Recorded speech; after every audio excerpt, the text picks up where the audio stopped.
Let's start with the most important news that reached us from the front today. Once again, the Vostok grouping of forces has surprised us. This afternoon, the Vostok grouping released objective control footage of fighting for the settlement of Zaporizhzhia, filmed from the eastern part of the settlement.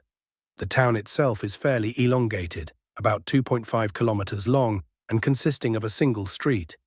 The significance here isn't the settlement itself, but the fact that to reach it, Russian troops had to pass through Zaporizhzhia, which had previously been in the grey zone. It appears the fighting there is now over, and Russian forces have already entered Zaporizhzhia. A few days ago, Russian forces took Lyubitskoye and cut an important AFU supply route toward Orakovo. Now it seems Russian forces have decided to take the neighboring settlement of Barvinok as well, which would widen the breakthrough and allow further advance westward to help block both Orakovo and, ultimately, reach the city of Zaporizhzhia. What's particularly interesting is which settlement the Russian army will target next, since there's also progress in the south today, meaning the Russian objective of reaching the T04-08 highway is clear. It looks like the Russian army, across the entire width of the front from the east, is now trying to reach this highway and pull positions forward everywhere. If that highway does fall under Russian fire control along its length, it would effectively sever one of the last east-west logistics arteries feeding this stretch of the Zaporizhzhia direction, forcing AFU units to rely on longer, more exposed backroads for resupply and rotation. Always a costly proposition when every convoy is a potential FPV drone target. The width of the front where the Vostok grouping is operating is about 40 kilometers, and to the south lies the important settlement of Omelnik, where, as we can see, extensive trench networks have been dug, a sign that Ukrainian command still expects to hold a defensive line there rather than fall back voluntarily. We expect new developments from this direction in the coming days, and it's worth watching whether Russian forces choose to press directly on Orakovo itself or continue widening the flanks first, which has generally been the preferred pattern this year. Now let's briefly go over the strikes on Kiev, since the night there was very turbulent. It seems Kiev genuinely angered Putin, and he decided not to hold back, striking a huge number of Ukrainian warehouses in Kiev simultaneously. The largest depots were destroyed, and I estimate the damage at hundreds of millions of dollars for that night alone. This wasn't a symbolic pinprick strike. Hitting multiple large storage facilities in one coordinated wave suggests deliberate target selection built up over time through reconnaissance, rather than an improvised response. Judging by the footage coming from the scene, all the so-called red-brown lines ran out long ago, and no one intends to play games or wag a finger anymore. Every round of Western hand-wringing about escalation red lines over the past 2 years has quietly been walked back once the strikes actually happened, and this latest wave is simply the continuation of that pattern.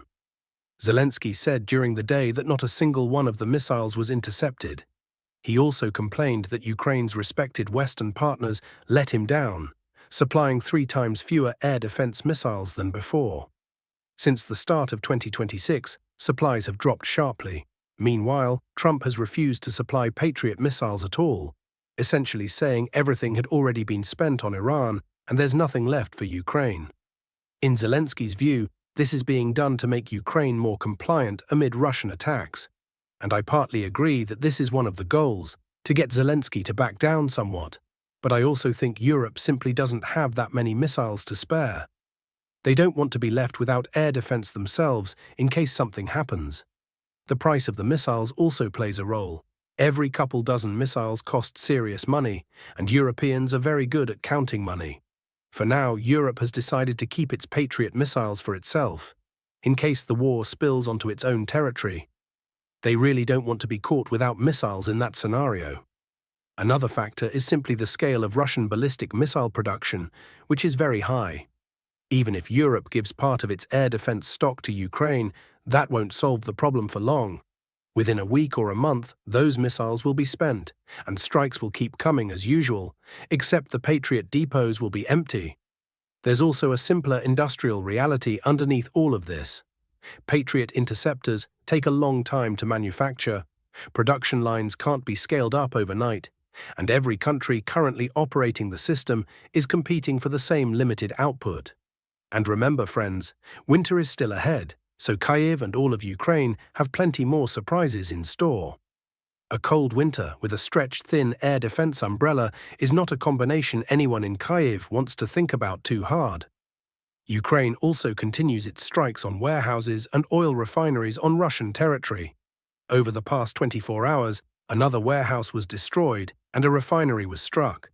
These strikes remain part of Ukraine's long-running strategy of hitting Russian rear infrastructure and energy exports rather than frontline positions directly, on the theory that economic pressure eventually translates into political pressure.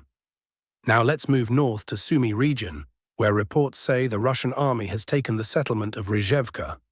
Here, the likely goal is simply to establish a foothold on Ukrainian territory so that Ukraine cannot establish one on Russian territory, essentially to stop border settlements from being terrorized, since normal life along the border has effectively ceased.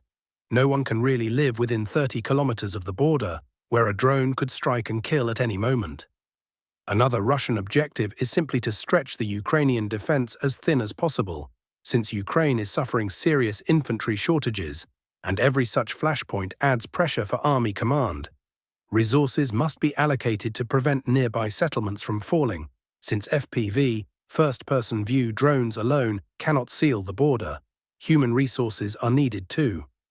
That's why the Ukrainian side is sending large numbers of mercenaries into Sumy region specifically, mostly recruited from some of the poorest countries, predominantly Colombia. Every week, another batch of dead Colombian mercenaries with faces shown is documented by Russian sources. It says something about the state of AFU manpower reserves that a border region like this is being held in part by foreign contract fighters recruited from Latin America rather than by regular Ukrainian units, a dynamic that would have seemed unthinkable at the start of the war. Now let's move to the Kharkiv direction. As you may recall, the Russian army initially announced the creation of a buffer zone and quickly broke into Vovchansk. Ukrainian forces immediately began moving large numbers of infantry there as well, and the situation dragged on for a long time. Only once things started going badly for AFU on the Zaporizhzhia direction were they forced to pull troops from various directions and send them south. That stabilized the situation there somewhat, but here the front collapsed under overwhelming pressure, and now Russian forces have taken almost all of Kazachia Lopan and are striking the surrounding area heavily. This is a familiar pattern by now. Ukrainian command has a limited pool of mobile, combat-capable units, and every time one sector is reinforced, another is quietly weakened. The front doesn't have enough depth of reserves to hold everywhere at once. From Prikholotny, we have footage of strikes on a Ukrainian FPV drone operator base, where AFU vehicles were also stationed. From the settlement of Kharkiv, we've received extensive footage of strikes on AFU operator positions, carried out using FAB glide bombs, LMUR-guided missiles, and FPV drones. Targeting drone operator positions specifically has become one of the priorities for both sides this year, since a single well-placed operator crew can hold up an advance for days. Now let's look at the Konstantinivka direction, where the situation is extremely tense. Russian forces have taken Izhivka on the eastern edge of the city and are trying to fully clear the entire area of AFU, bringing it under complete Russian control. From this area, it's also possible to reach Oleksivka and Druzhkivka with FPV drones and cut off their supply routes. Reports indicate Russian forces are attempting to push into Izhivka. Russian troops, moving through Osikove, have already reached the southern outskirts of Oleksivka-Druzhkivka and are advancing deeper into the urban area. Druzhkivka itself is also being struck heavily today. The city has essentially become fully front-line, with strikes hitting it almost daily. From Torske, there is also an advance toward Druzhkivka itself, and the Russian army has made significant gains here recently. Russian forces have entered Toretske, taken Krasny Kut, and are advancing toward the last settlements before the city itself, Raiske, which has one larger and one smaller settlement bearing that name, divided by a river. Druzhkivka could also be reached via the settlement of Novohrihorivka, bypassing these points. This section of the front is particularly notable. Some time ago, Russian forces achieved a 20-kilometer breakthrough here and reached the T04-08 highway. sparking panic in the Ukrainian command, which threw in every available reserve to close the gap at any cost. At the time, Russian forces hadn't managed to consolidate on the new lines quickly enough, and Ukrainian forces recovered fast, bringing up reserves. Now, however, the Russian advance is proceeding steadily, and once a settlement is taken, it becomes extremely difficult for Ukrainian forces to dislodge Russian troops from it. The army is now advancing like a steamroller. After taking positions, it consolidates them, learning from the earlier episode where speed without consolidation cost them ground gained. Now let's talk about Zelensky's so-called powerful 40-day plan, which he has completely failed to deliver on. Here's what the results actually looked like. Looking ahead, there are no visible signs of any shift in Moscow's position over this period, something Zelensky originally promised, though it would have been naive to expect Russia to change course simply because of strikes on warehouses and refineries. It's noted that the initial effect of the strikes on Russian oil refineries has partially faded, and the fuel crisis inside Russia is subsiding. Even in Crimea, despite systematic terror against the local population, the situation is stabilizing at a significant pace. It's also pointed out that strikes on Russian business targets, including Wildberries warehouses, were met with retaliatory strikes on Ukrainian logistics, trade and fuel infrastructure, which severely damaged Ukraine's financial and fuel sectors. A major factor for Kiev, according to the authors, is the naval blockade of Ukrainian ports, along with the growing intensity of Russian jet-powered drone strikes, which are difficult to intercept. On the foreign policy front, Ukraine has still not secured the transfer of Patriot missiles or confirmation of a production license for them. An initiative to expand Starlink coverage also remains unagreed. On the battlefield, as Western newspapers put it, AFU has achieved no breakthroughs, while the Russian army's advance continues to follow a systematic pattern. Western outlets conclude that Zelensky's announced 40-day operation failed to produce any results capable of shifting Russia's position, and instead worsened Ukraine's situation across multiple fronts. Taken together, this reads less like a temporary setback and more like confirmation that the strategy of pressuring Moscow through economic strikes alone, without matching battlefield success, simply isn't producing the leverage Kiev hoped for. Now, one more development worth watching closely: the Strait of Hormuz. A new arrangement appears to be taking shape, in which Iran would gain substantially greater control over the strait and be able to collect a share of revenue from cargo passing through it.